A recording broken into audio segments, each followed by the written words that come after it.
Yes, we welcome you in the Tuesday, January 24th, 2025 edition of the Lunch Break. Chris Schubert here with you for the next 2 hours. Some more Suns to get to. The divisional round is set in the NFL playoffs. Some bad news for the Arizona Diamondbacks, or at least that's what it appears to be. But where we start, now, hold on here. I've got the script in front of me. I've got the show rundown. This can't be right. This can't be right. Okay, I'll do it though. Time for our top story of the day. It's the Daily Special. It's not the Phoenix Suns. That's why I had to check this script a couple of times here. It says the divisional round is set. That's what it says here on my rundown for the Daily Special. Who would have thought that we could open the show with something that isn't Phoenix Suns related? But last night, the Rams finished off Wild Card Weekend with a 27-9 victory over the Minnesota Vikings. They move on. The Vikings are going home, and the divisional round is set. And look, this game proved two things, I think. It proved what I have been trying to tell everybody for the last month. Not the team you want to draw in the postseason. You don't want to face McVay. You don't want to face Stafford. Because when they put it all together, when all of the pieces are working, when everything is humming, they are a problem. And last night, they were a problem. Cooper Kupp only getting one target the whole game? That doesn't matter. We're still going to put 27 on you. Oh, you think we're just going to run the ball with Kyren Williams? Watch what we do in the first quarter. Matt Stafford starting 11 of 12, 130 yards, and a touchdown. Sean McVay can outcoach anybody. And when he puts together those perfect coaching performances, you get a lopsided result like you got last night. You get a performance where you see why Matt Stafford has won a Super Bowl. You see why Kyren Williams is one of the best running backs in all of football. Why they can have Tyler Higbee go out of this contest and they still have Puka Nacua. They still have Cooper Kupp. They still have Demarcus Robinson. And Sean McVay, despite maybe those guys not being super household names across the board, he is going to scheme them wide open. He is going to put those guys in positions to succeed.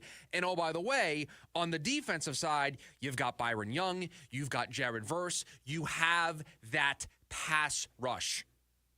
You have that ability to throw the quarterback off platform, and they did a lot of that last night to Sam Darnold. How about 9 sacks for a total loss of 82 yards?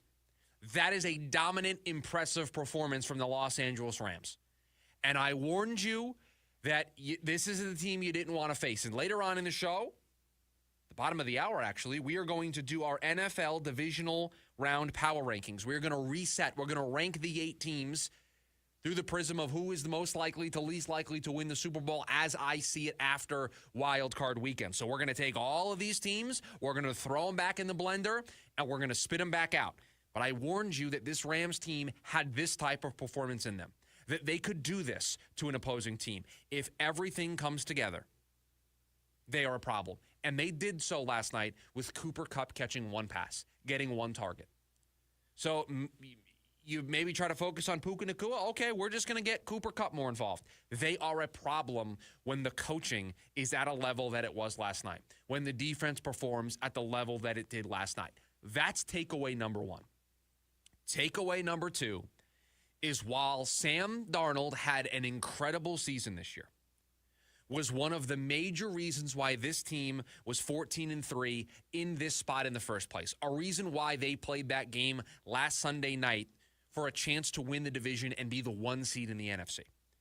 Sam Darnold had a lot to do with that. Those performances over the 16 weeks of the season earned Sam Darnold a lot of money. He is going to get paid more this offseason than he probably thought he was going to when the year started. He also cost himself a lot of money the last 2 weeks. Because with the lights being the brightest, the stage being the biggest, how often do we talk about that here on this show? I want to know how you perform in those games. I want to see how you deal with that pressure cooker environment. And for 2 straight weeks, 2 consecutive games, the biggest games on the Vikings schedule all year, he laid not 1, but 2 back-to-back goose eggs. A combined 18 points offensively over the last 2 weeks. And I know the offensive line was bad, but you still have Aaron Jones. You still have TJ Hawkinson and Justin Jefferson and Jordan Addison. You still have all of your playmakers and your skill players. And you did not execute the game plan. You got rushed.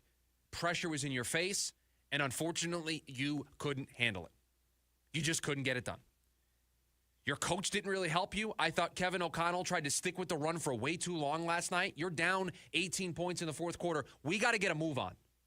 It's the Los Angeles Rams. You know who's in their backfield. You know how McVay coaches. You are from that tree. You got to have an extra gear that you find. You got to find a little extra, some tempo.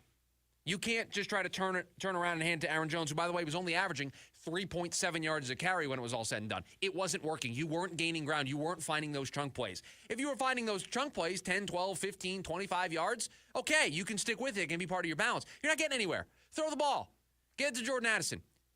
Get it to Justin Jefferson. Get it to TJ Hawkinson. And oh, by the way, the touchdown that got thrown to Hawkinson, the one touchdown Darnold threw in this game, he threw it behind him, and Hawkinson bailed him out. It was a bad performance from Sam Darnold last night. Just bad. And truthfully, I don't know what you do if you are a prospective general manager who is considering signing Sam Darnold this offseason. What do you put more value in? The 16 games that got the Vikings to a spot where they were playing the Lions for the 1 seed in the NFC? Or do you put weight on the 2 biggest games of the season, the games that meant more than anything else? That's what you got.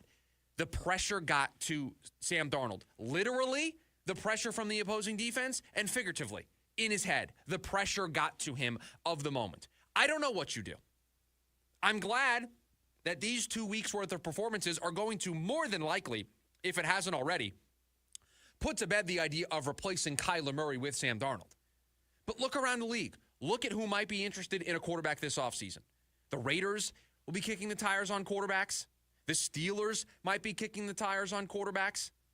The Jets, the Saints perhaps. Look at the teams across the NFL that are going to be kicking the tires on a quarterback. What are you willing to pay Sam Darnold? You're not willing to pay him top of the market, nor do I think he's deserving of that, even with the great season that he had. But are you willing to pay $35, $40, $45 million a season for Sam Darnold, knowing clear as day in the 2 pressure-packed games that they played, he crumbled?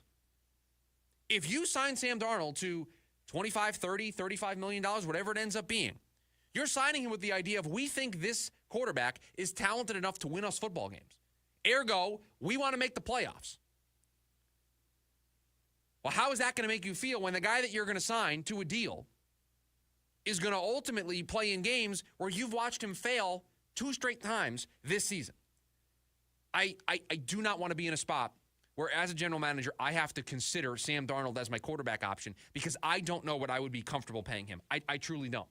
Is $30 million a season palatable? When you look at the going rate for quarterbacks, I'm going to pull up some of the numbers of where the position is right now. He's not going to be top of the market.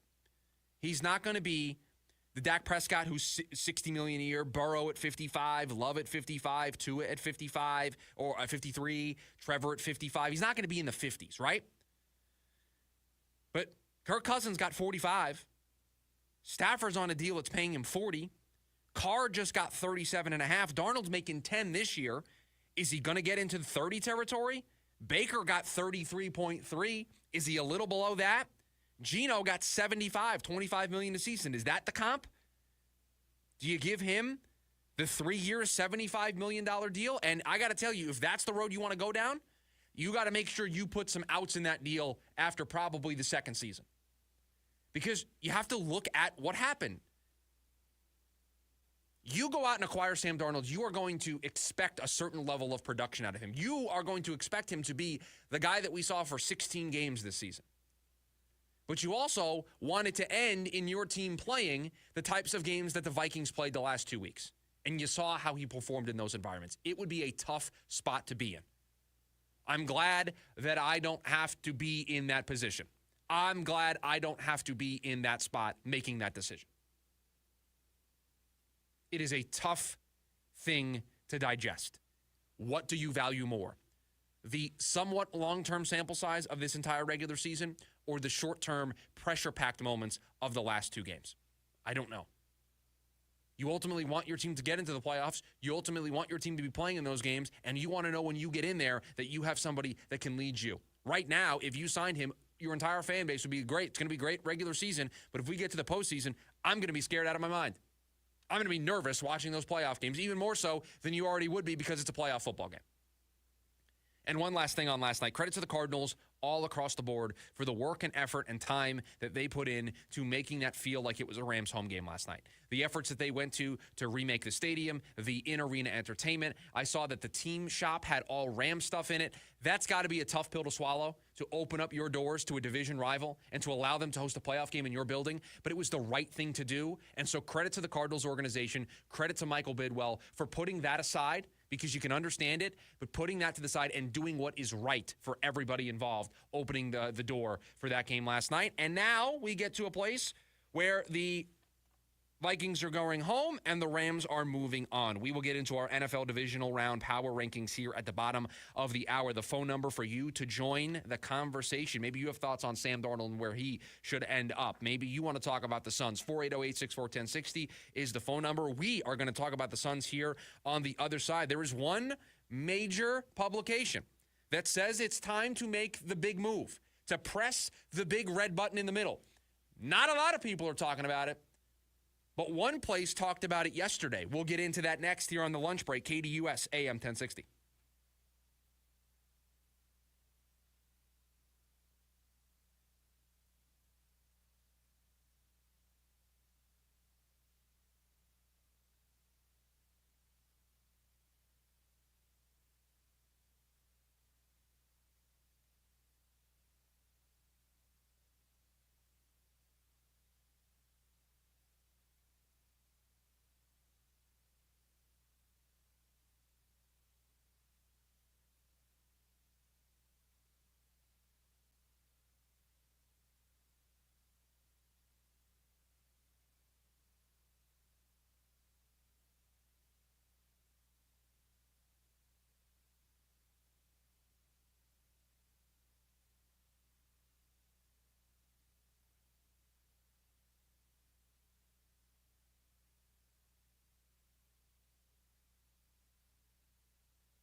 The Suns tonight start their 5-game road trip. We've told you 3-2, the bare minimum that they need to go on this road trip, or else serious conversations need to be had. We have started to have those serious conversations here on this program. You've heard it from everyone.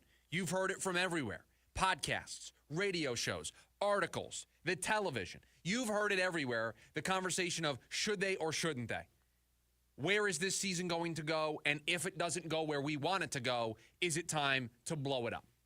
And there is one publication that is putting all their cards on the table. They're not making it,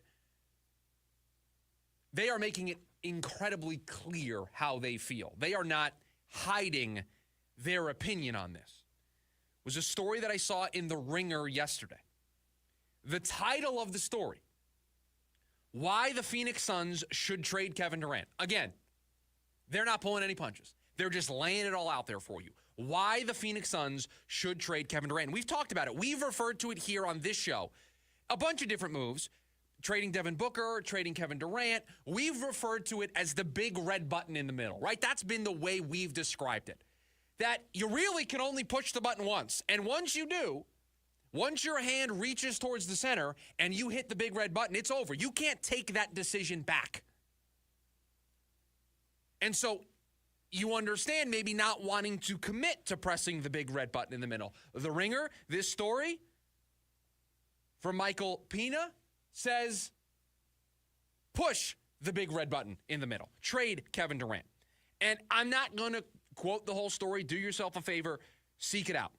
There is one paragraph in this story, one quote that I think is incredibly telling of how the national perspective views the Phoenix Suns. This is from the Ringer story.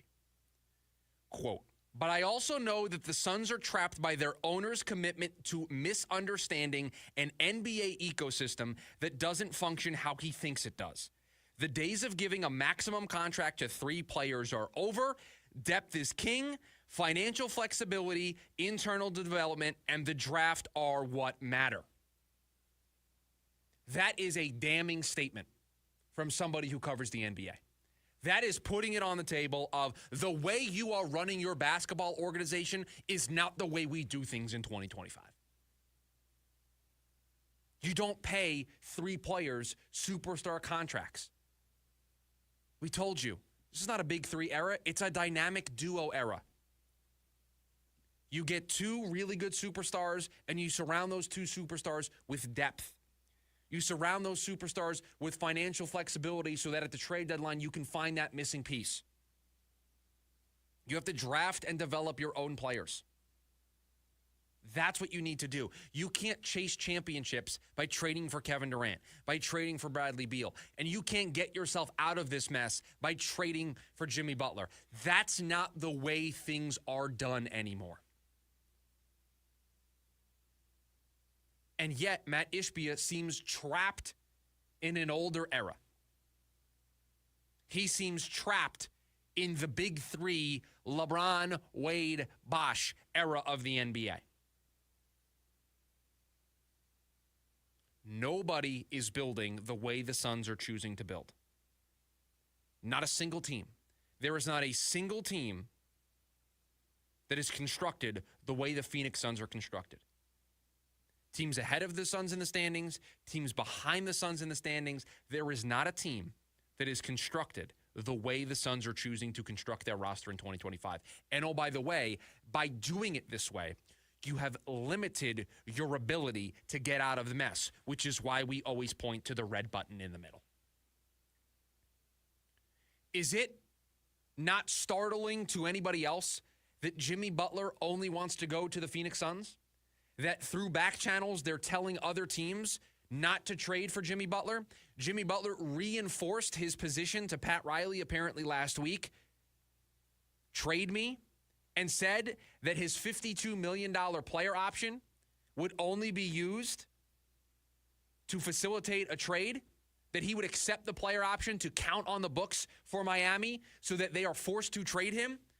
And yet that player only wants to go to the Phoenix Suns. And the Phoenix Suns appear to be the only team willing to go to the lengths of trading for him, giving up the assets, giving him the contract extension that he wants. You're the only team.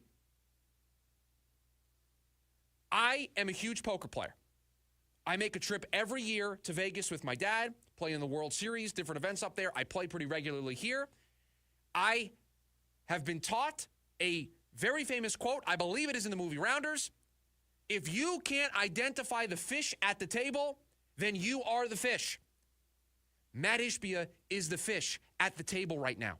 He is the guy, the only guy, that is willing to move all of this and make all these moves to land Jimmy Butler. Why is that? Because everybody else is building their teams differently. Everybody else isn't playing in the same sandbox that you are. and you aren't playing in a different sandbox because you're trying to be innovative. You're going backwards. You're going old school. You're going to a previous era under a previous CBA, under previous salary cap restraints. You are operating in 2025 like this is LeBron James decision era NBA, and it's just not. And so you can try to convince everybody that Jimmy Butler is what saves all of this. And it certainly feels as if the brakes are being pumped a little bit on that. Have you heard a lot about that recently? We know Jimmy Butler's suspension is coming up, on Friday? We've told you that there probably needs to be a resolution by Friday. You don't hear the talks ramping up for the Phoenix Suns. Now, maybe it'll come out of nowhere. Maybe we'll be looking at Twitter at some point during the show the rest of the week, and it'll happen. But it feels as if the Suns might be backing off just a little bit because maybe they realized they're the fish at the table. Maybe they realized that despite this nice little run they've been on, they still have a 31.9% chance to make the playoffs. That's it. You got back to 500. You currently sit in a playoff spot. Your odds to make the playoffs, 31.9%. Not even a coin flip. Not even 50-50. Not even 60-40. 31.9% chance to make the playoffs. And so you trade for Jimmy Butler. Maybe it doesn't work this year because, again, you have a 31.9% chance of making the playoffs. So maybe you're hoping for next year.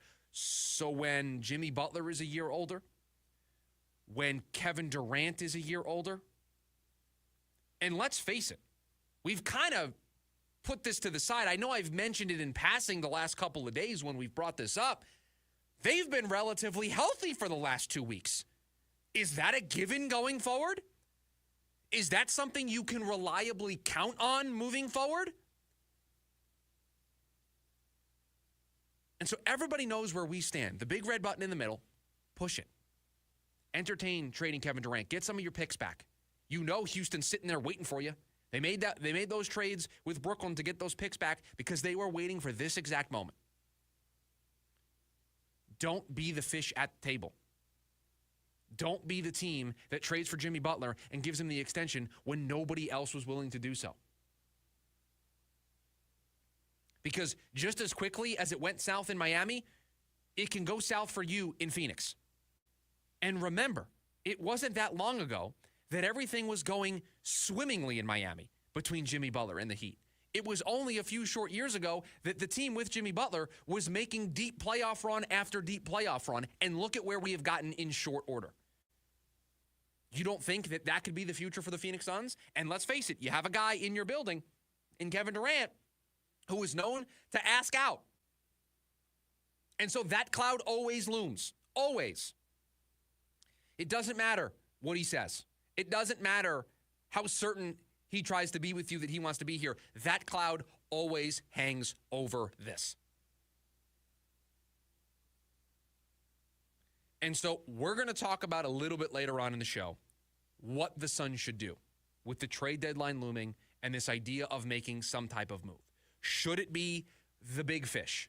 Should it be a small tweak? Or should it be nothing at all?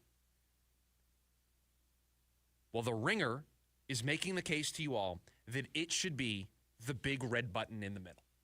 That it should be the ultimate signal that this is over. It should be the ultimate apology for this not working. To at least give you a chance to reset. Because you trade for Jimmy Butler, you reset the clock. You trade for Jimmy Butler this week, you give him that extension, you're going to at least give it the rest of this year and probably all of next year.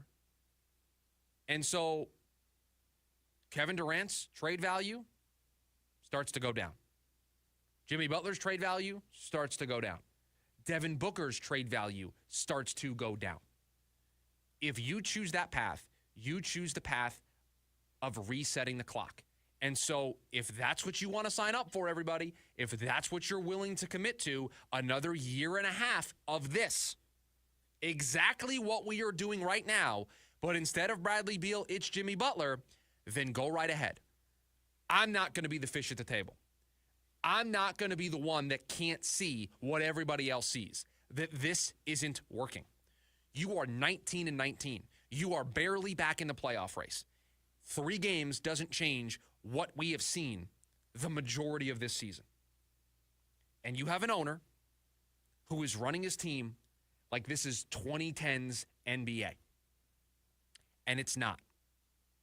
If you choose to continue down that path, then you sign up for another year and a half of this. And there is then no way out. There is no way to at least hit a soft reset. You can hit the soft reset right now. It's right there in front of you. It exists. It's right there. But you have just a flickering moment to make that decision. And so we'll see. We've got a couple more days left in all of this to see if Jimmy Butler will get moved, to see if the Suns ultimately get this over the finish line. It doesn't appear as if that's where they're going to go. It appears as though they have slowly backed off on this. And at least in that perspective, I can agree with their approach.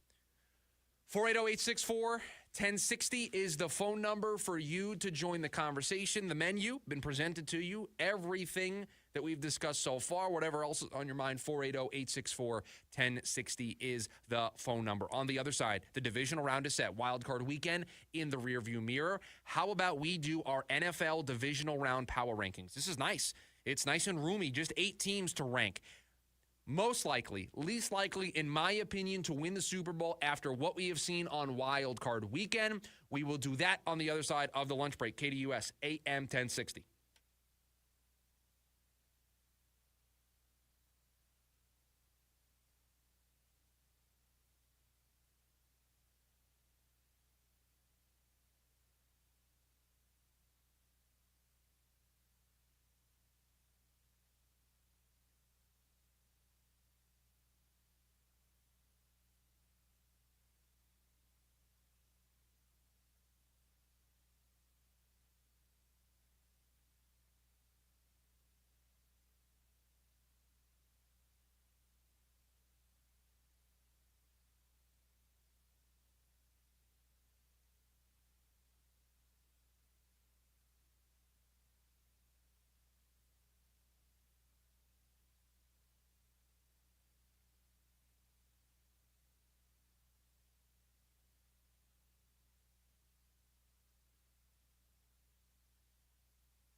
There's another way for you to get involved. Download the KDUS AM 1060 app, and you can take us with you on the go. That's right, the KDUS AM 1060 app, your one-stop shop for everything here on the station. So you want to take the lunch break with you after your lunch break. Maybe you're going back into the office. The app, we've got you covered. You can listen to the Jim Rome Show, 1 to 4. Dan Patrick, maybe on your drive-in. We've got you covered here with the KDUS AM 1060 app. So download that wherever you get your apps. We are in to the divisional round of the playoffs.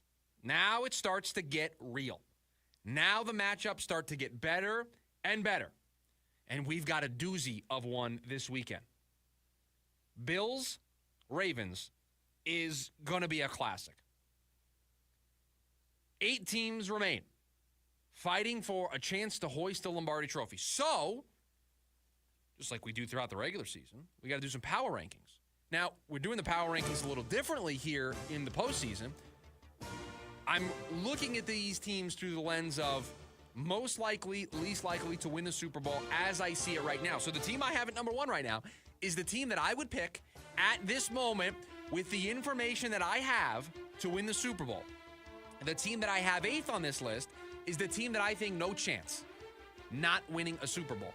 I mean, you have a chance. You're down to the final 8, but you get what I'm saying. So we will start with the team at number 8. Now listen, all these teams, except the teams coming off a bye, won this past week. So they've got that going into their back pocket. But the team that I put at number 8, bottom of this list, is the Houston Texans. Because you watched that game on Saturday, and you probably had the same reaction that I did. Where did this come from? Where was this Houston Texans team all year long when they played in big games? This same Houston Texan team lost to the Jets on Thursday Night Football. So which one is it? And the Chargers, Justin Herbert, more interceptions in that game than he had all year? Now, maybe you can say that's a credit to Houston's defense, and they will be able to cause Patrick Mahomes those same type of issues. Part of this is you're playing the Kansas City Chiefs. I don't like your chances on the road in Arrowhead. But I look at last week's game, and I have to ask myself, how likely is it that that type of performance repeats itself?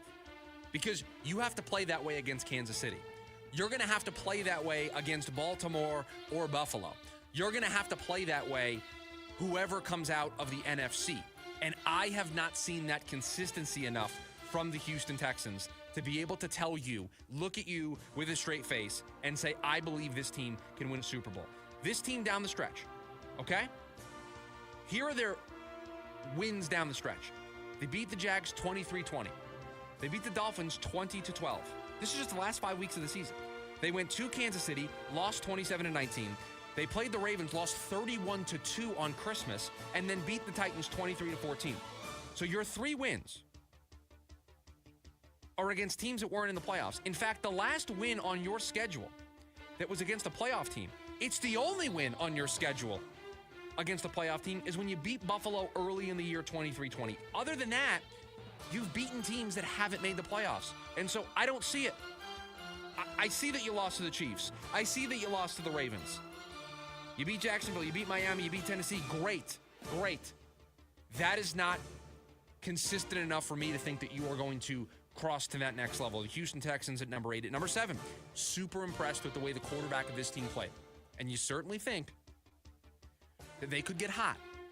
And they're drawing the Detroit Lions, whose defense is a little up in the air. And so if this is a back and forth, up and down track meet, I think Washington's offense is good enough to be able to sneak one out. But the Washington Commanders for me at number 7, and the reason why is as we get later and later, the pressure builds and builds. And I don't think Jaden Daniels is going to shy away from the pressure. He embraced the pressure in that game against the Bucs. But I just don't know if as the 6th seed, I know they won 12 games. They beat the Bears on a Hail Mary. They won a bunch of games with last-minute field goals. They have gotten a little bit lucky to have the win total that they have and to be in the spot that they're in. They deserve to be a playoff team, but I don't know if they're 12-win good, upset the Lions on the road good. And so with a rookie quarterback, I do think there's a ceiling, limitations on what you can do. And so that's not to say it's a bad run by the Commanders if they lose to the Lions. But I just don't think they're going to be able to beat the Lions and then beat whoever wins Eagles-Rams and then beat whoever comes out of the AFC with a rookie quarterback. I just don't see it. Number 6, I've told you, this is a team I don't want to play in the postseason, the Los Angeles Rams. They're talent-wise are not on the level of the 5 teams above them, but I like them more than Washington and Houston. Why? Been there, done that. I've seen it. I've seen them do it. I've seen them go through the postseason. I've seen them win these games. I've also seen them lose these games. And I told you before the week, before we made picks on last Friday's show, this was the team I wouldn't want to draw in the postseason. And so if I'm the Eagles, I'm a little concerned about this. I have the Eagles obviously in front of the Rams, but let me let you in on a little secret, everybody. I have the Eagles right above the Rams because I don't know who's going to win this football game. I truly don't know who is going to win this football game this weekend. But the Rams are a team I would not want to play. You saw it. Cooper Kupp, 1 catch last night, 1 target. No problem, 27 points. Didn't run the football in the first quarter. No problem. Just go up and down the field. We'll score points. Causing turnovers. Sacks, pressure galore, 9 sacks of Sam Darnold. We know the Eagles are a little rusty. A.J. Brown might be reading books on the sidelines. I don't know what Eagles team we're going to get. I know they've got Saquon Barkley, and I know that's going to be a problem. But this Rams team still has that pedigree, that championship-level pedigree, to be able to outcoach the Eagles, and I would not be surprised if they won. I have the Eagles just in front of the Rams at number 5, and I have the Eagles behind these other teams at number 4. Why? Let's face it. Jalen Hurts hasn't had the best of seasons. There is turmoil on this team, and we kind of ignore it because of how good their regular season was, how they continue to just roll through teams. But at some point, you would think that this is going to come back to bite them. And I don't see that problem with any other team. The Eagles have had it all year long. And despite that, they're the 2 seed. Despite that, they won all those games. At some point, I think it's going to come back to bite them. Jalen Hurts, rusty, went 90 minutes, real time, without completing a pass. 90 minutes between completed passes of real time in that game over the weekend. He is rusty. If you come out rusty again against the Rams, they're going to take advantage. Look at how fast they started in that game against the Vikings. So that could be the future for the Philadelphia Eagles. I'm worried about the rust. I'm worried about the infighting finally coming back to bite them. Nick Sirianni coaching in these big games. I'm worried about it all. They are at number 5, 4 through 1. How about some 1 seeds?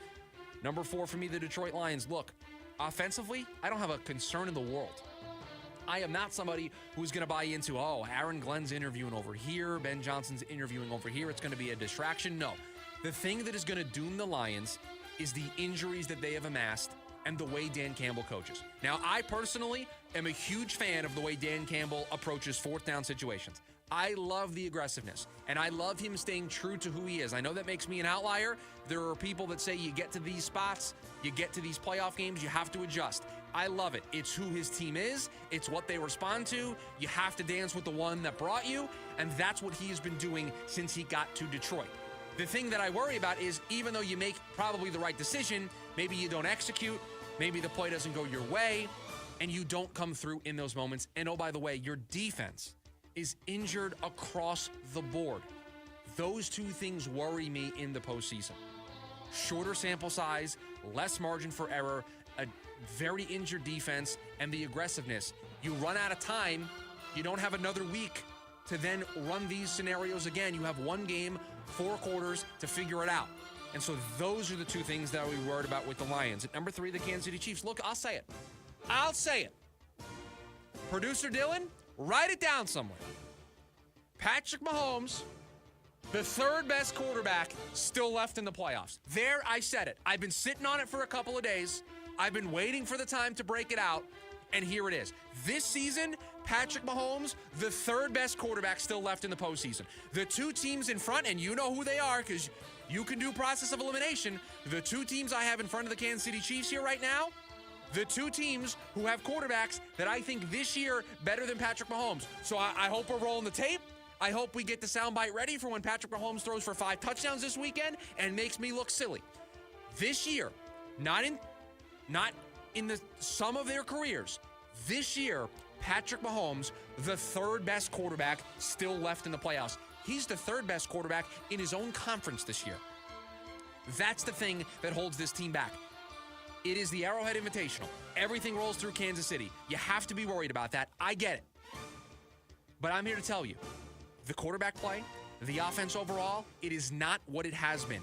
They are not humming. The Kansas City Chiefs, that is, are not humming offensively the way the next two teams are. So there, I said it. I put it out there for you all. Number 2, the Buffalo Bills. You've got an MVP candidate in Josh Allen. This is the best this offense has looked since Josh Allen has gotten there, and they're doing it without a household name. Is Dawson Knox a household name? Is Dalton Kincaid a household name? James Cook, Khalil Shakir, any of these guys household names? No. They are a collective. They are a team. They're playing their best football right now. And the team in front of them is the team who has a quarterback who's going to win the MVP, who's playing his best football of his career. The best football of his career. He is the best quarterback still standing in the AFC playoffs. And this is where he finally proves to everybody that he can win a big game in the postseason. And he walks into Buffalo and he wins. Spoiler alert for Friday's show when we make picks. The running game, the defense, the coach, the quarterback playing on another level, yeah, the Baltimore Ravens for me at number 1. So to recap, Houston Texans 8, Washington Commanders 7, the Rams 6, the Philadelphia Eagles 5, the Detroit Lions 4, the Kansas City Chiefs 3, the Buffalo Bills 2, and the Baltimore. How I see the Super Bowl chances for all of these teams going into the divisional round of the postseason. There you have it. My take on Patrick Mahomes, third best quarterback still left here in the postseason. On the other side, we will wrap up hour number 1. Man, time flies when you're having fun. Hour number 1 of the lunch break. We wrap it up on the other side. We are down to 3. 2 of them spell really bad news for the Diamondbacks. I'll explain next on the lunch break. KDUS AM 1060.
We are down to 3.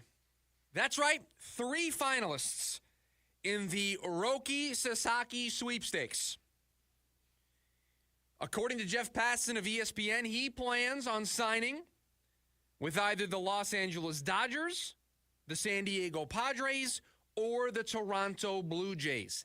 That is scheduled to take place at some point over the next week or so. They have until January 23rd. It's 9 days from now to get this signing. Yesterday, Sasaki and his team started to inform clubs that they were out of the running. Those teams, the Yankees, Mets, Cubs, Giants, and Rangers, all told that they are out of the running.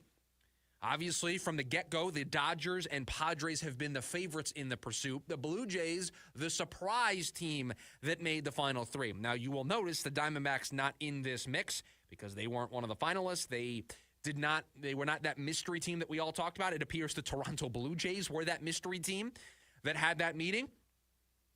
He had a visit with them Thursday and Friday last week, and he visited San Diego over the weekend. Obviously, two of these three destinations spell bad news for the Diamondbacks. If the Los Angeles Dodgers, who already have, I'm just going to pull up their depth chart just to have fun, just to do the example here to close out hour number one. For a rotation that already has Tyler Glasnow, that already has Yoshinobu Yamamoto, that already has Blake Snell. That's just the top three of their rotation. Yamamoto, Glasnow, Snell, who they signed. Big bucks. Big bucks at the top of their rotation just in those three guys. $320 million for Yamamoto. We know how much they paid for Snell. Tyler Glasnow, Dustin May. Oh, by the way, Shohei Ohtani is going to return to the rotation this year. And now they're going to add a 23-year-old phenom from Japan who can throw 100, 101 miles an hour. Potentially. So that's the bad news if he lands with the Dodgers. What about the Padres, who have Dylan Cease, who have Michael King, who had a great breakout year for them last year? How about Yu Darvish, who is still one of the best pitchers in the game? That gives the Padres a 1 through 4 rotation. The Dodgers, we know, already have a 1 through 5. This would give them a 1 through 6. This would spell bad news for the Diamondbacks, and this is why I continue to tell you. The National League West is where it is in baseball this year. That's the division to watch. If you are diehard, hardcore baseball fan, just get yourself ready. Have the tablet ready with a game. Have the television ready for a game. You want to watch a ton of National League West baseball. When the Dodgers and Giants meet up, watching the television, you are going to get some instant classics. Are you ready for potentially to see Corbin Burnes versus Yamamoto, Corbin Burnes versus Blake Snell, Zach Gallen versus Roki Sasaki potentially? Think about those pitching matchups, pitching duels. A little nerve-wracking if you're a Diamondbacks fan to walk into those matchups, but exciting baseball. The winner of this division in the National League West this year is going to 100% earn it. They are going to have gone through everything, battling everybody else in the division. Other than the Rockies, everybody else is pushing their chips in the middle. Everybody else is trying to win this year. And two of the three finalists for Roki Sasaki are your direct competition. I think the Dodgers, Padres, and Diamondbacks are separate from the Giants. Obviously, the Rockies are at the bottom. They're in a tier all amongst themselves. The tier right above them is where I would put the Giants right now. I still don't know if they have the lineup. I don't know if they have the pitching depth. They've got some nice pieces, but I don't know if they're there yet. Then I have the Padres and Diamondbacks on a similar tier, and then the Dodgers in a class amongst themselves. Although the Padres almost beat the Dodgers in the postseason, so it's closer than we think. And the Diamondbacks almost won 90 games last year with their rotation completely in disarray. That's where it is. That's where this stands. So your top-tier team, the Dodgers, could potentially get even more stronger at that position to add to Ohtani, to add to Glasnow, to add to Yamamoto, add to Snell, to give them, truthfully, what could be an all-star rotation. If you put together an all-star rotation for an all-star game, you could potentially pick all 5 Dodgers. Truthfully, you could pick all 5 members of the starting rotation for the Los Angeles Dodgers. And for the Padres, who've already got Cease and King and Darvish as their 1, 2, 3.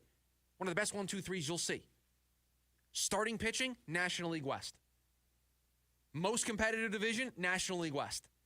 And guess what? The Diamondbacks have a seat at that table. You've got the adult table Dodgers, Padres, Diamondbacks. You have the, I don't know if you're an adult yet table, the Giants, and then the kid table, the Rockies. That's the way the Thanksgiving dinner sets up for the National League West right now. And potentially, one of the two teams at the big boy table might add a 23-year-old superstar phenom who could dominate the division for the next decade, at least the next half decade. And it's going to cost those teams nothing.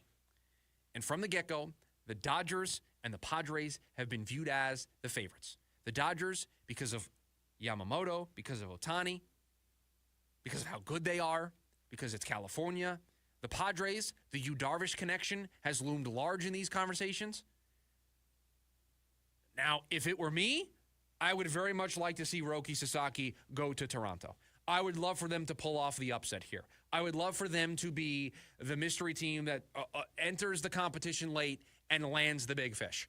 That's what I would hope if I was a Diamondbacks fan today. You don't want to see Roki Sasaki for the next half decade. You don't want to see him join the Dodgers and Padres and help them build massive rotations for the next couple of seasons. It's already going to be a duel. It's already going to be a battle. Roki Sasaki joining one of these two teams only adds another tool, another weapon for these teams. And so I would root for it to be Toronto. And by the way, while I have a few minutes here, I will use this platform to discuss how if he ends up going to the Dodgers, what a sham this entire process would have been. Before any of the meetings, before he was officially posted, every rumor, every indicator said that the Dodgers were going to land him. There were rumors. They weren't fully substantiated rumors, but there were rumors that there was a backdoor deal already cut. That behind closed doors, these two sides had kind of already come to an agreement that he was going to end up on the Dodgers. Now, Roki Sasaki's agent has said that that is untrue. But if you go through all of this, if you go through meeting with all of these teams, getting these presentations, visiting all of these teams, and then end up with the team that everybody expected you to end up with at the beginning, when we know that there was reports of some shady dealings to begin with, it's going to be a bad look. It's going to be a waste of everybody's time if he ends up with the Dodgers. If he ends up with the Padres, okay. He went through the process. The favorite didn't land him. He ended up going to the Padres, although they were a close second. Now, if he ends up going with the Blue Jays, then I will give credit where credit is due. The process played out the way his agent said it was. They evaluated all of these teams on an equal footing. Everybody had a fair chance, and he ended up going to Toronto. But if he ends up with the Dodgers, you are going to do absolutely nothing to dissuade people who already thought the fix was in on this, who already thought that the backroom deal was cut, who already thought that Roki Sasaki was going to end up on the Dodgers. You're going to do nothing to change that narrative if that's where he ends up after all of this. After, I'll meet with the Mets. I'll meet with the Yankees, the Cubs. I'll meet with all these teams. And then just end up going where we all thought you were going to end up going in the first place. It's going to look extremely, I use this phrase a lot here on the show, reindeer games. What are we doing here? You sort of just picked them from the get-go, and you could have saved, because here's why that is important. You may be thinking, Chris, what's the big deal? Here's why that's important. You have teams that are potentially backing out of commitments that they have already made for international free agents because they are trying to free up the money to be able to land Roki Sasaki. And so if teams thought they had a legitimate chance when the fix was in already from the get-go, then now not only were those teams screwed, you then had those players get a bad deal. So that's why this is important. That's why I make a big deal out of it. That's why I say, if he just ends up going to the Dodgers, after all of this, it's going to just, the reindeer games, it's going to be a clown show. It's going to be a whole big circus that was made for nothing because he ended up going where we all thought he was going to end up going. But if he does go to the Dodgers or the Padres, if he does end up with either of those teams, the National League West was already on the highest setting on the stovetop. Hot stove has been hot for all these teams, Everybody's ready for the clash between the Dodgers, Padres, and Diamondbacks. Another ingredient would have been added into the recipe. You would have added another piece to this puzzle that will be the National League West. I'm on record. I think it is going to be the most entertaining division in all of baseball next year. You've got 4 teams that are clearly going for it. You have 3 that are going to be battling it out. And you have the Dodgers potentially landing another massive fish in this process. To add to Shohei Ohtani, to Tyler Glasnow, to Blake Snell, to Yamamoto, to everything that they've been building. And oh, by the way, they're coming off of winning the World Series last offseason. 9 days. They got to get this done. We know the 3 finalists. Dodgers, Padres, Blue Jays. I'd be rooting for the Blue Jays if I were you. Hour number 1 in the books. 480-864-1060, the phone number if you want to join in hour number 2. To the top of hour number 2, the big move, a small tweak, or nothing at all. What should the Suns do? That's how we start hour number 2 of the program. Next, the lunch break, KDUS, AM 1060.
Hour number 2 of the program. We welcome you into the lunch break. We've got you covered.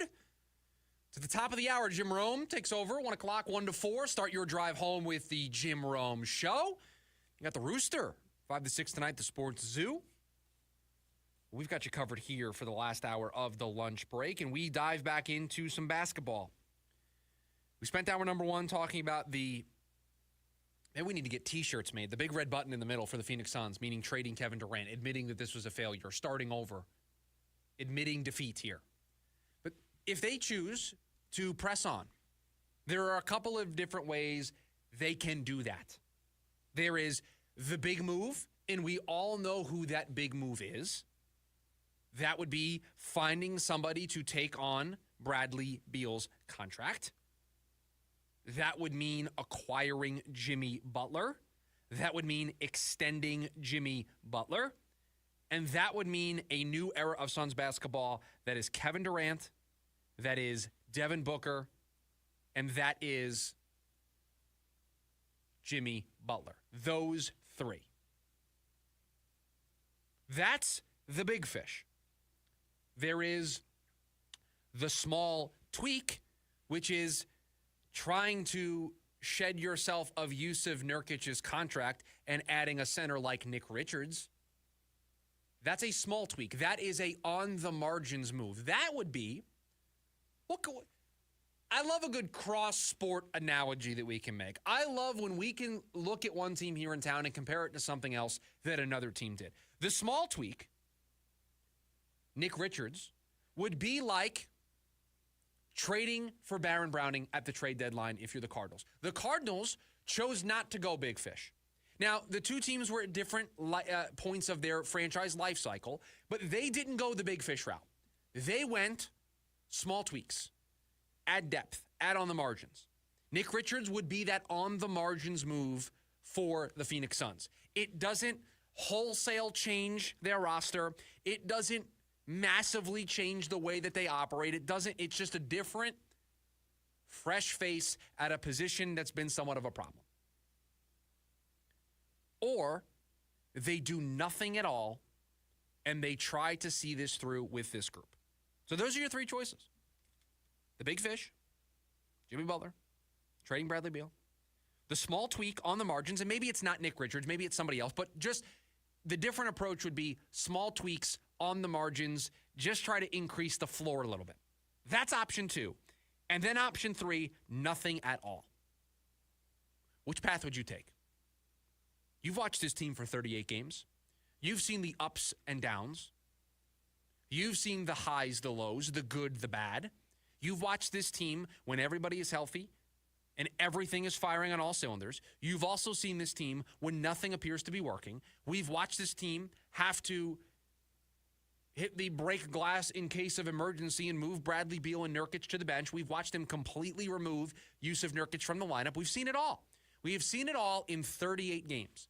Which path would you choose? Which path makes the most sense? And that answer requires you to answer another question. What you think is still possible for this team, for this core, for this group? Do you still believe a championship is on the table? Do you still believe a Western Conference final appearance is on the table? Or is this a scenario now where it's really just making the playoffs is what's on the table? If you think this team has championship aspirations still on the table, that is still possible for this team, then I think you would be in the big fish camp of get rid of Bradley Beal, get out of the Bradley Beal business, enter the Jimmy Butler business, although I'm not sure that that's a business that I would want to be in. The headache that it looks like Jimmy Butler can be at times, not sure that that's where I would want to be. But okay, you make that move, you keep Kevin Durant happy, you extend the window a little bit because Butler's going to sign an extension. You know Durant is going to sign an extension. You can rid yourself of Bradley Beal's long-term money, and you can try to give this a go over the next couple of seasons. If you think that is truly possible, then that's the path that you can take. If you're not sure, if you don't want to completely give up, but you want to at least try to see this season through, then you are team small tweaks. Small tweaks don't hurt you long-term. Small tweaks don't impact your ability to hit the big red button in the offseason. Small tweaks don't impact 2025, 2026 Phoenix Suns basketball looking different, and maybe Matt Ishbia figuring out that this isn't the way to build a basketball team in 2025. That's the camp that you would fall in. If you think 100%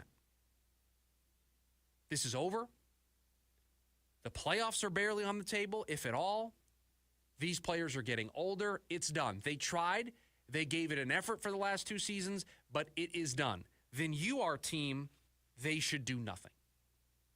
In fact, you might be team, trade Kevin Durant, trade Devin Booker, trade Bradley Beal. Completely hit that reset button in the middle of the table. That's it. To answer that question of what the Suns should do, you need to answer what you think is possible for this team. I don't blame you if you want to be in the camp of seeing this through, but not making big wholesale changes, and you want to make moves on the margins. I get that. I get you maybe wanting to see it through. I get you being done with this team and wanting to move on completely. I can understand and resonate with both of those camps. I oscillate between the two camps on a pretty regular basis here on this show.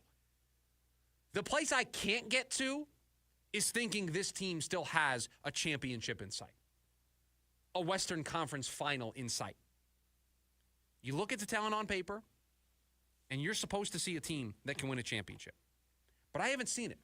And it's not just that I haven't seen it for 38 games this year. I didn't see it last year either. I have a year and a half now, basically.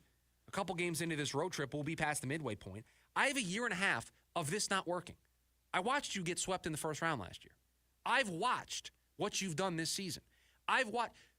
It doesn't take a rocket scientist to know things aren't going well if you have to take 2 members of your starting lineup and move them to the bench.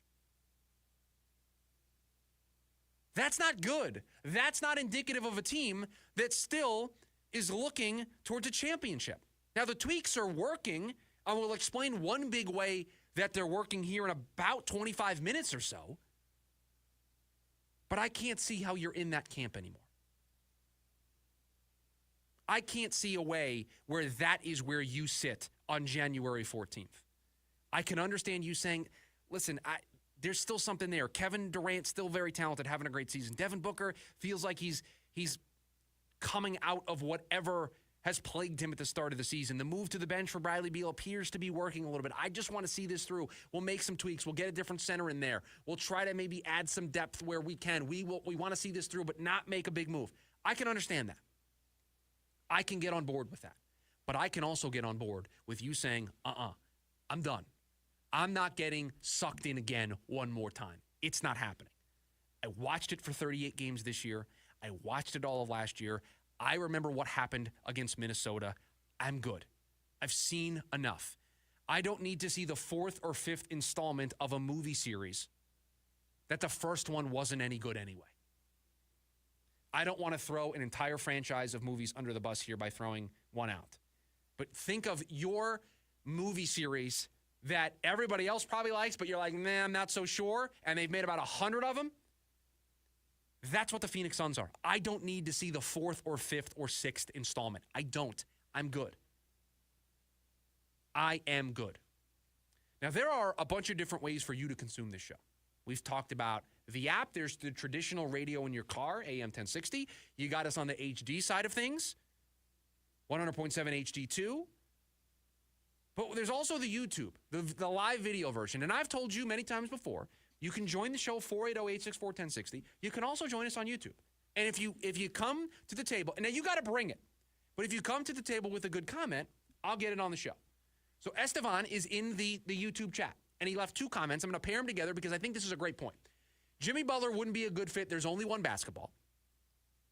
And yeah, that's a tough puzzle to put together.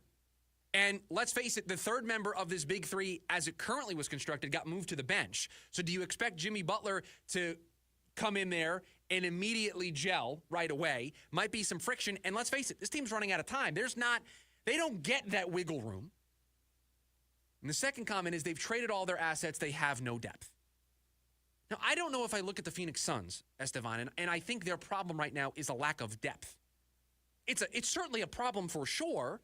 They are built in a way, as we mentioned in hour number 1, the way other teams are not. They have a big three, and because of that, they don't have the depth that other teams have. But let's face it, the reason why they're in this mess is because when the big three were on the floor together, it wasn't working. Devin Booker didn't look like the player that we have come to expect. Kevin Durant trying to do everything in his power, but couldn't get it done. Tyus Jones hasn't really lived up to the expected billing, but he was brought in to be a point guard. Ryan Dunn off the bench has been great. Royce O'Neal is back healthy. That's a bench piece. They have a rotation that they can go to. Their problem is they have built this around three guys. And because of injuries or because it's just not working on the court, they don't have the results to back it up right now. And so you may think Jimmy Butler is the solution. I don't know. I think that would just be a different look. That would be a franchise reboot if we want to keep using this movie analogy. That would be a franchise reboot with a different director, but it ultimately is going to feel the same. It's going to end the same way. You're going to be disappointed by it. So those are the three paths. You can go for the big fish, you can make the small tweaks on the margin, or you can do nothing and accept the reality of this situation and truly confront what that looks like. Those are your three paths. And how you answer that question is a direct reflection of what you think this team is still capable of. 480-864-1060 is the phone number. You can also, as I mentioned, hop in the YouTube live stream and leave a comment there as well, and I'll read it on the air. Again, you got to bring it, but if you bring it, you'll get on the show. On the other side of the break, they made the change. Has it actually impacted the one person it needed to? That's next on the lunch break, KDUS AM 1060.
Welcome back into the lunch break. Chris Schubert with you. Got you till 1 o'clock.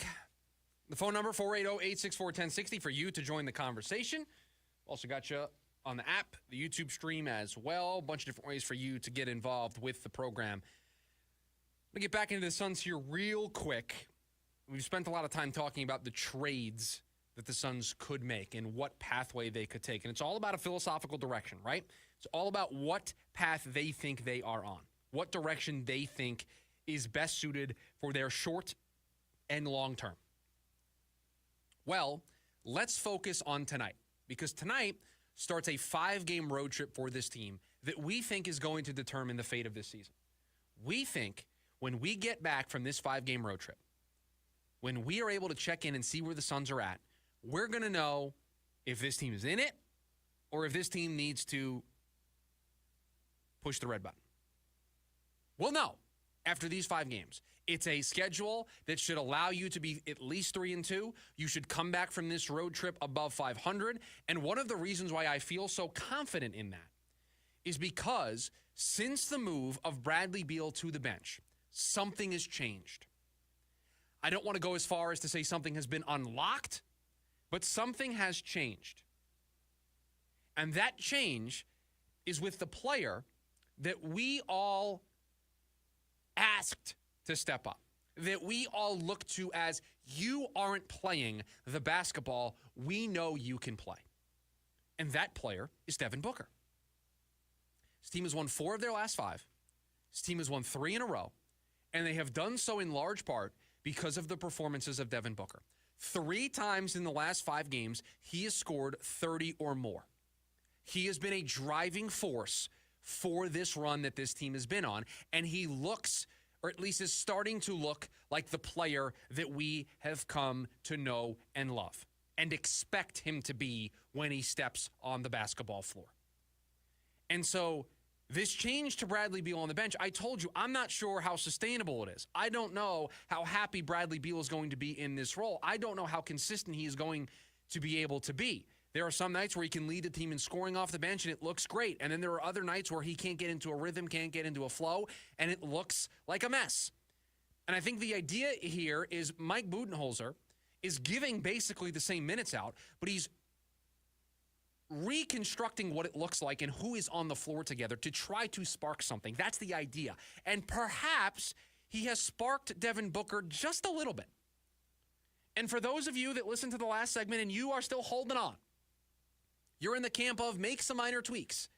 One of the things that you might be reaching out towards and you might point to is this recent run of 3 in a row, of 4 of the last 5. And you would also point to the performances of Devin Booker. And I can't blame you for looking for something and seeing it in the one person that you look at on this roster and say, we can get more here. I don't know if you can get more out of Kevin Durant. I don't know if Kevin Durant can do any more than he's already doing for this team. Go look at who the leading scorer has been a majority of the season. We mentioned it to you that the last 5 games, it's been everybody but Durant. But the beginning of the season, and for a large part of the season, it's been Kevin Durant. The only time it hasn't been is because he's been sidelined.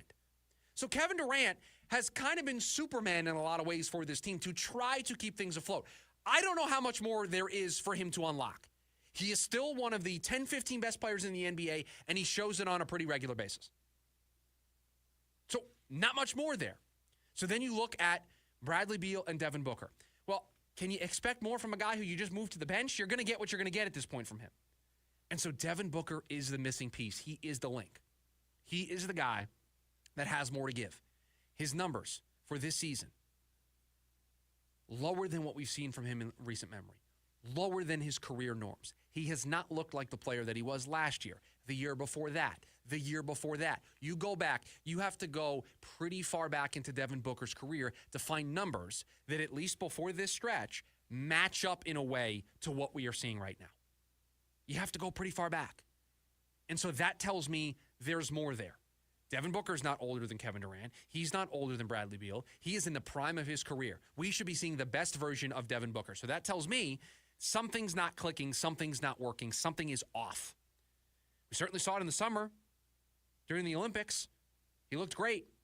He looked like a guy that was ready to take the season by storm. But you have a new coach, you have a new system, you're being asked to do new things. It maybe takes some time. And so maybe this is him breaking out of that. Maybe this is him starting to be that number 2, the 1A that we have told you somebody needs to be. And I don't think it's a coincidence that this emergence can be directly timed with Bradley Beal's move to the bench. There might just be more room for these guys to operate. So you have Durant and Booker on the floor, and then you have Beal and Booker on the floor. And it just allows more space, more breathing room for these 3 guys to operate. Now, you got to get the buy-in. You have to get the buy-in across the board. Bradley Beal, if he's going to be here and they aren't going to make that move, he has to accept this future, this role, because I don't think you can go back. Because if you go back and it looks like what it's been looking like, you're going to have a fan base that's going to say, if it ain't broke, don't fix it, and it was going fine, and you made a change, you moved it back to the way it was when it was broken, what are you doing? And this is not a team that, let's face it, they don't have time to experiment. These moves were not made in an experimental fashion. These moves were made in a desperate fashion to save their season. That's what these moves were for. And so you don't have time to try to put this back together and give it a run unless you just go over the next 15, 20 games on a historic run. And I'm talking 13-2, 14, you just rattle them off. And then you build yourself the cushion to, okay, now, if you go on that type of run, do you really want to change things? But let's say you do. Let's say you do want to get back to a place where the big 3 are starters and they're on the floor together. You maybe have built yourself a little cushion. You don't have that cushion right now. That's the point I'm trying to get at. This team doesn't have wiggle room. There's no margin for error. There's no room. This road trip right now, 3-2, that's the margin for error. I'll give you 2. I'll give you Cleveland, and I'll let you drop another one. But it better not be Washington, and it better not be in Brooklyn. Washington is the worst team in the NBA. I don't want to see you lose that basketball game. I don't want to see you lose to Brooklyn, also one of the worst teams in the NBA. I do not want to see that. And so Devin Booker potentially breaking out right now because of this change, because of the way Mike Budenholzer is deploying his guys, might be the thing that turns this around. We'll find out right now. We'll find out starting tonight. Anything can look good in a short 5-game sample size. If you're going to double that sample size and you're going to tell me it's now 10 games that this looks this way, that Booker is putting up these types of performances, that this team is rattling off wins, and maybe instead of going 3-2, we're talking a 4-1 road trip. If you start 8-2 in your last 10, you give me that. You come back from this road trip with that. Think about when you were in school, right? You had to make a presentation. Maybe you're in public speaking. You have to give a speech. Sometimes you put together the great speech. Sometimes you put together a terrible speech. If you come back from this road trip, and I can say that you are 8-2 in your last 10, and this looked as good as it would look if you had an 8-2 record, it's a good presentation. It's a good speech. That's a bigger sample size for me to buy into. That's when I can start to believe, once again, that there's more on the table of just making the playoffs, that maybe winning a round in the playoffs is a possibility. And so Devin Booker's emergence recently has been a welcome sign. This move to the bench for Bradley Beal potentially is the thing that has facilitated that to happen. I now want to see what it looks like over the next 5 games. Because if it continues, and it continues to look this good, and they do stack up the victories, boy, is that going to be the thing that a lot of us try to grab onto and hold on to for dear life to will this team back into the playoffs. They're in it right now in the 10 seed. They're holding on. They now have 5 games starting tonight to push themselves further up the board. So they're back in action tonight. They start this 5-game road trip. Devin Booker has been great since this move to the bench for Bradley Beal. 3 30-plus point performances during that stretch. And you'd like to see that continue here over these next 5 games. Coming up on the other side, the Cardinals, we know they're sticking with Kyler Murray at quarterback. Do they need to invest in an insurance policy? That's next on the lunch break, KDUS AM 1060.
Well, last night we closed up Wild Card Weekend, and Sam Darnold cost himself a lot of money. He earned himself a lot of money this year, but cost himself a lot of money with that performance. 9 sacks, and just struggled in that game that sent the Vikings packing from the postseason.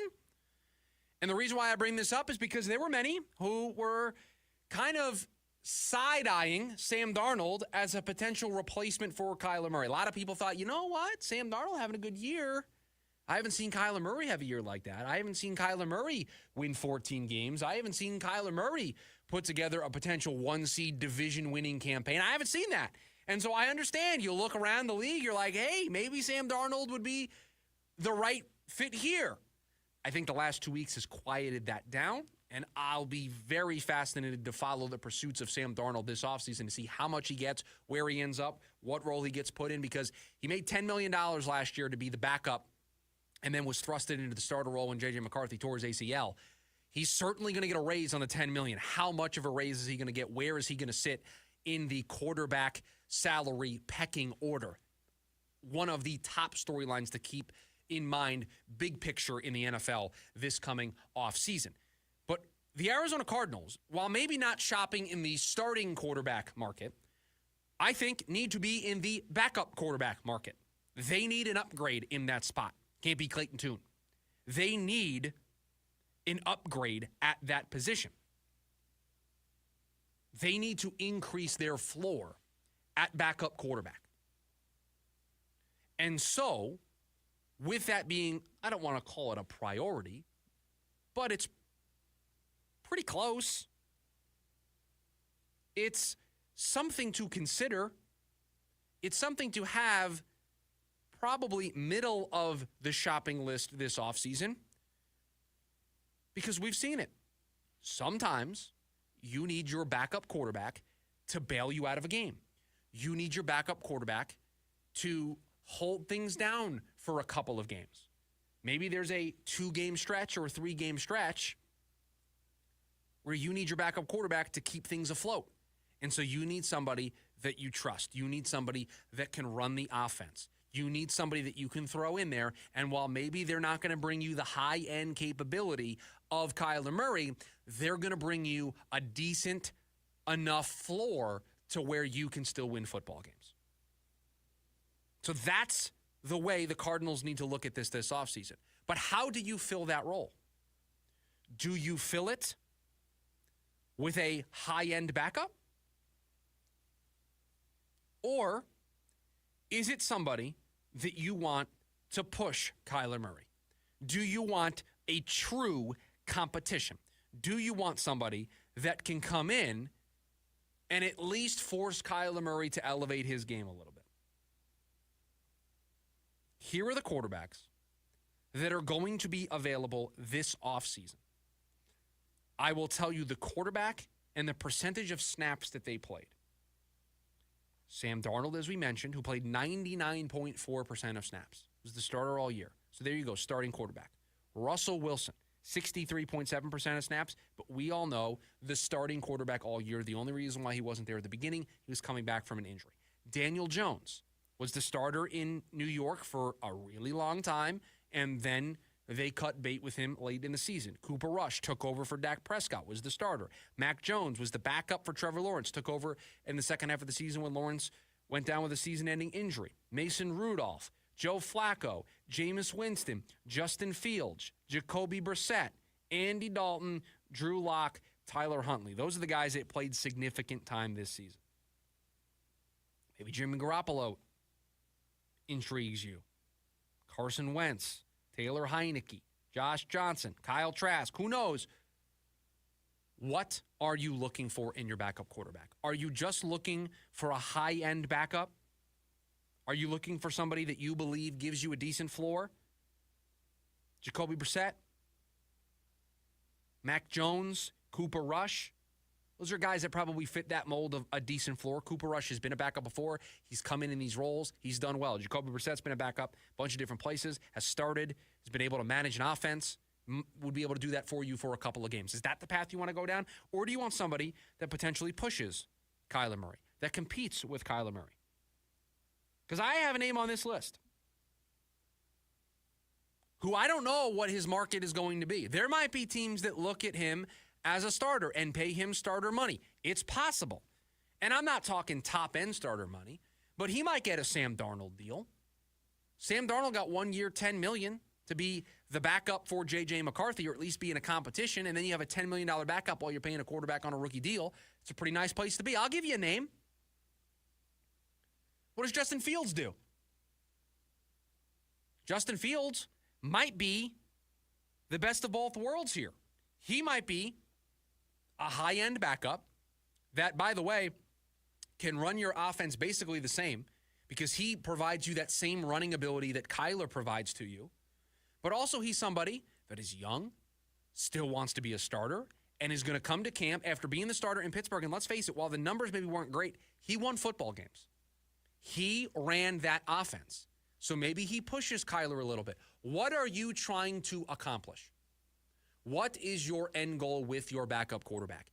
Is it somebody that can help you win football games in a pinch and also push Kyler Murray? Or are you just looking for somebody?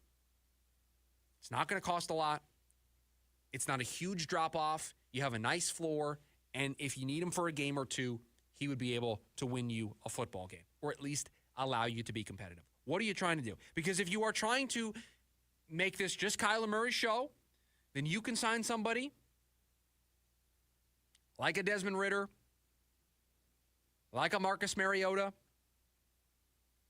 You can sign somebody like a Drew Lock or a Jacoby Brissett and just make them your backup. And they're not going to threaten the starter.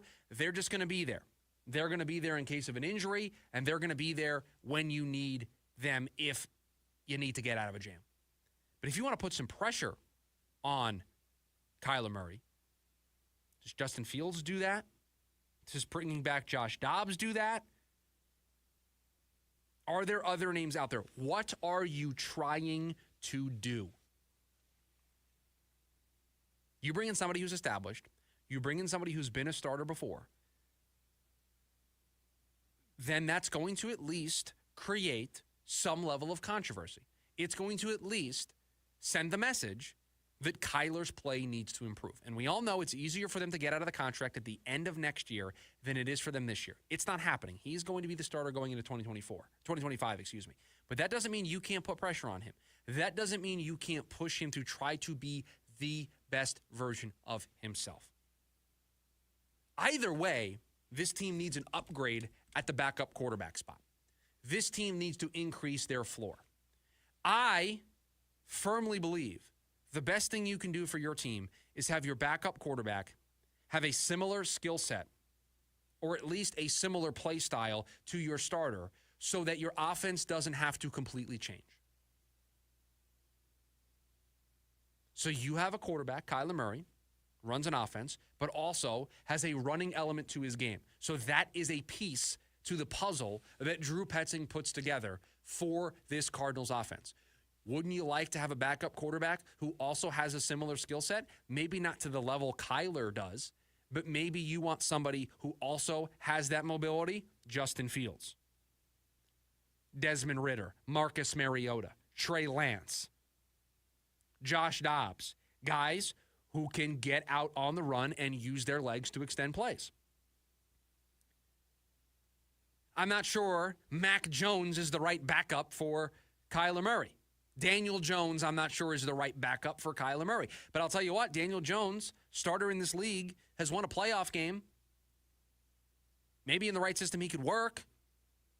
And so do you bring him in because you want to put pressure on Kyler Murray? Somebody who started a year ago? Not to say that Daniel Jones would beat him out in camp, but at least there's that thought that is in the back of his mind to where he has to go out there and prove it. Is that what you are trying to accomplish? Is that what the end goal is supposed to be? The Cardinals, while they're focusing on edge rushers, while they're adding T. Higgins in free agency, I'm just going to keep saying it until it happens, while they're adding a corner, while they address the kicker problem, while they have all of that, while those are the issues at the top of the list, this is also something they need to address. This is something that needs to be a priority. And determining what they want that priority to be and how they want to go about doing it is going to be crucial to seeing who fits this role. But there are backup quarterbacks out there that are a lot better than what you were getting out of Clayton too. I mean, the Cardinals will very easily be able to upgrade their quarterback position. They will be able to have a more veteran with experience, somebody who's been there, who's started games, who's been in that role before. They will be able to have a better backup quarterback going into 2025. But what type of backup quarterback do they want to have? That is going to be the question. And we'll know. The moment that quarterback signs and we see maybe the dollar amount or we see what it looks like, the contract, we'll be able to tell what they're trying to do. I think if they sign Justin Fields, it's going to be he's got a very similar skill set to Kyler Murray, but also if things go south, we've got somebody that I've got no problem turning to. We've got somebody I've got no problem giving the ball to save this season if things go south. Whereas if you sign a Brandon Allen or a Jared Stidham or a Taylor Heineke, I'm not so sure if that's going to be the way that I feel. One more segment for you here on the program, 480-864-1060. Your last chance to get in on the phone lines. We've got the YouTube stream as well if you want to hop in over there and leave a comment. And it is the leftovers. All of the stories that I didn't get to throughout the course of the show, I get to them as the show concludes. That's next on the lunch break, KDUS AM 1060.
One more segment here on the lunch break.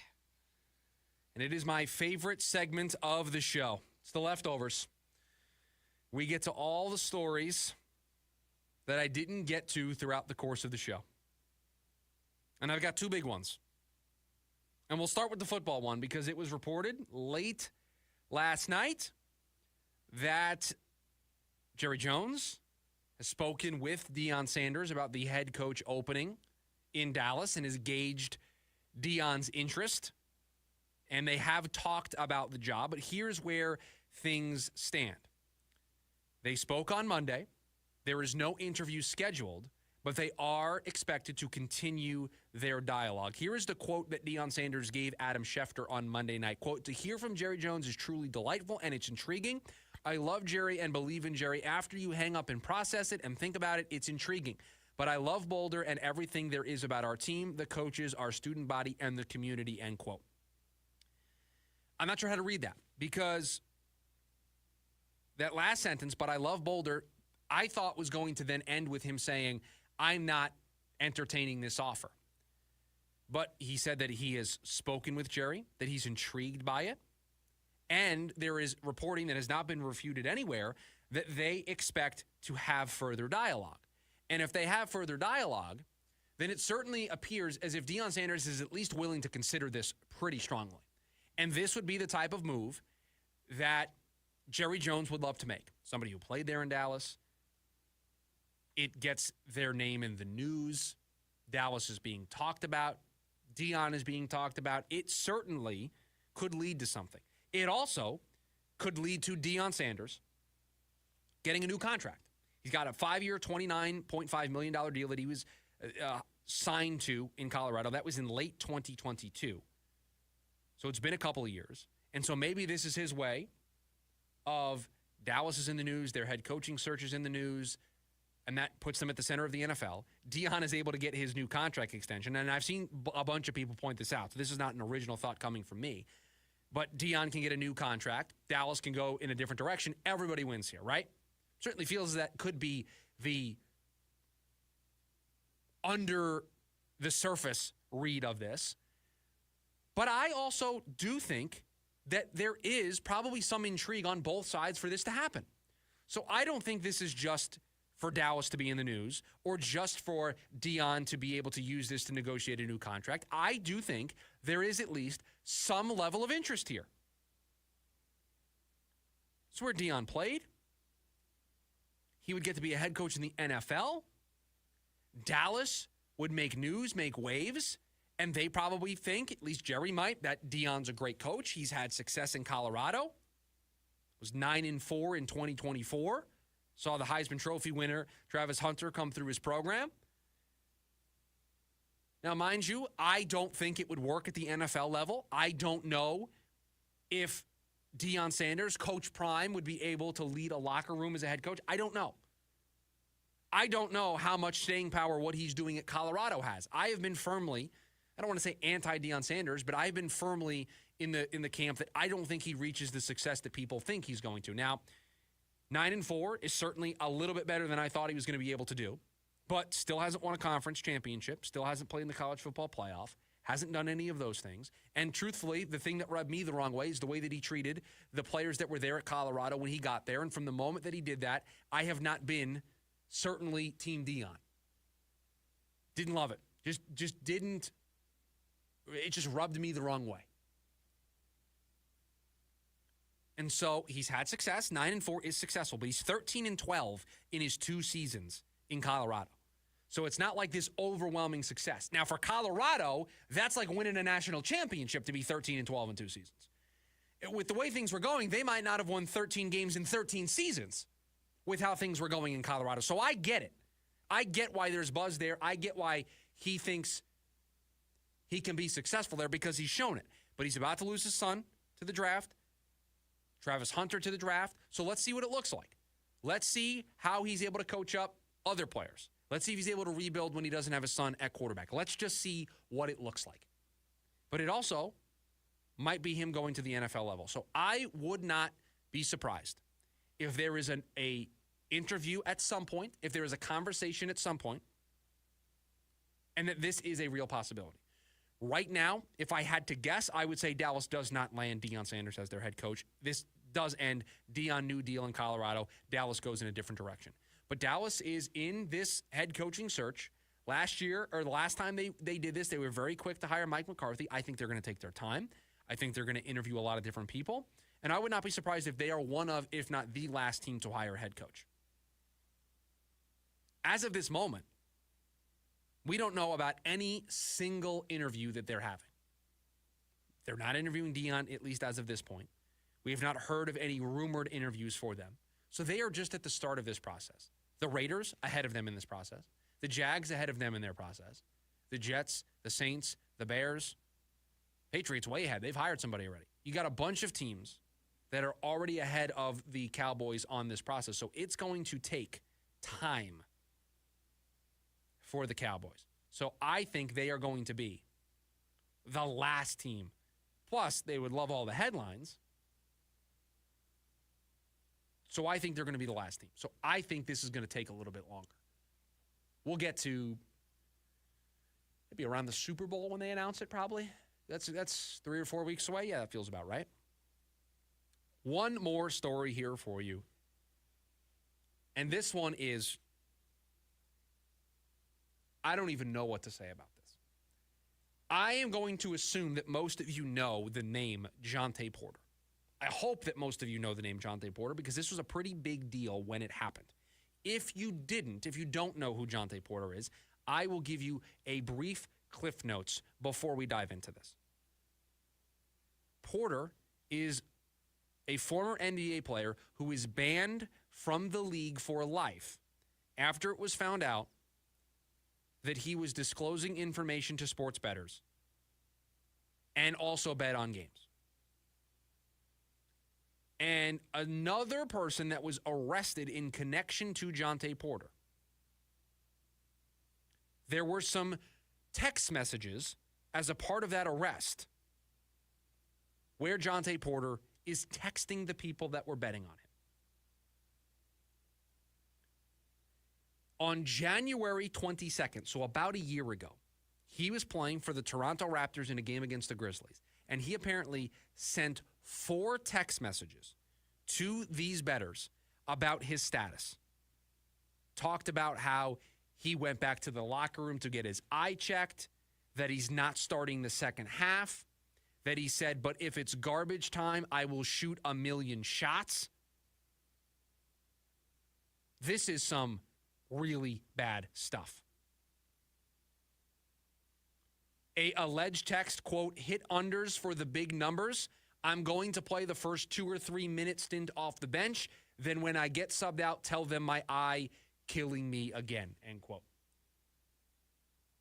This is the dark side of the sports betting world. This is the stuff that people warn about. You have an NBA player that was texting people that were directly betting on him, literally giving them the roadmap. This is allegedly. Let me just make that clear. Allegedly. But allegedly was texting these people, hey, bet the unders on me tonight because I'm only going to play a couple of minutes and then I'm going to complain about my eye again. Basically saying that the injury was fake and is throwing games or throwing his appearance in the game so that people can make money. Why? For a couple of thousands of dollars? And so this, when it happened, I was taken aback that why somebody would do this, why somebody would go to these links. But to see the text messages that reportedly show him telling in real time, these are real-time messages that are being placed during these games, telling these bettors exactly what's going to happen so that they can, this is why you have to ban players like this for life. It's why Adam Silver was left no choice. It's why commissioners are left no choice. Because when he was banned for life, we didn't know these text messages existed. We didn't know that this was happening. Then when you see it, when you see the proof in front of you, you have no choice. You're the integrity of the game. You've got TV networks paying billions of dollars in TV rights. They need to know that the product that they're paying for is going to be of the utmost integrity so that fans don't go, well, the game is fixed. I'm not interested in watching it. So there is no other action. You can't suspend this for a season, half a season. No. This is, you do this and it's this level, you're done. And we can disagree on the NFL's betting rules as to what you're allowed to do in the team facility and what you're not allowed to do in the team facility, and you can bet on other sports, but you can't do we can disagree on the nuances, but this is the reason why those rules are in place, because these leagues want to have that barrier. They're taking all the money from these sports betting companies. They are getting a lot of money in TV deals. They need to have the integrity of their game be unquestioned. Unquestioned. There can be no room for doubt. And so when this type of stuff happens, there's only one action to take. You get thrown out of the league and you're never coming back. You don't have any other choice. And there's more. There's other stuff in here. There's other text messages. There's proof of the money that was made on, there is a lot. And so when this happened a year ago, it was seismic. And yes, it was a bench player, a role player. It wasn't a huge star, but it was somebody who completely threw their career away for, I don't even remember what the number was, but I think it was like a couple tens of thousands of dollars. It might have been $100,000 that it ultimately ended up being. He threw away his entire life, his entire career, banned from the sport. Banned from the sport. Pled guilty to wire fraud conspiracy. Committed a crime. And you see the text messages of how it all went down, and it makes it even more, it's more disgusting than I'm sure how everybody felt when you saw it, because that's the dark side. That's the thing that you worry about. And we make picks here on this show, and we have fun, and sports gambling is a thing, and I get it. And I'm not taking anything away from the sports who take the money. I get it. This is why you have to have these rules in place, and credit to the NBA. They handled it swiftly, but this is why. You see the text messages, and it gives a whole new meaning. Producer Dylan, thank you for all that you do. That's going to do it for us here on this edition of The Lunch Break. Don't worry, we're back tomorrow. In the meantime, you've got Jim Rome coming up at the top of the hour. Everybody, make it a great rest of your Tuesday. We'll talk to you tomorrow. See ya!